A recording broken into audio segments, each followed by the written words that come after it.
হাসরের ময়দানে আল্লাহ তাআলা 3 শ্রেণীর পাপীদের জান্নাতি বলে ঘোষণা দিবেন। সেখানে উপস্থিত সকলেই তখন আশ্চর্য হয়ে যাবে। তারা ভাববে, এ কি হলো? এরা তো দুনিয়াতে সারা জীবন পাপ কাজ করে বেড়াতো, তাহলে আল্লাহ তাআলা কেন এদের জান্নাতি বলে ঘোষণা দিলেন?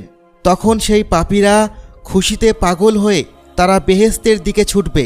আর যখন তারা পুলসিরাত পার হয়ে বেহেশতের দরজায় প্রায় কাছে এসে পড়বে, ফেরেশতারা তাদের শেকল দিয়ে পুরোপুরিভাবে বন্দি করে ফেলবে। ঠিক তখনই আল্লাহ তাআলা তাদেরকে জানাবে, তোমাদের সাথে মজা করা হয়েছে আর তোমাদের শাস্তিরই একটি অংশ ছিল এসব। এরপর রাসূল সাল্লাল্লাহু আলাইহি ওয়াসাল্লাম আলী রাদিয়াল্লাহু তাআলা আনহুকে জিজ্ঞাসা করলেন, তুমি কি জানতে চাও আল্লাহ পাক কেন এদের সাথে উপহাস করেছিলেন? কারণ 3 ধরনের গুনাহ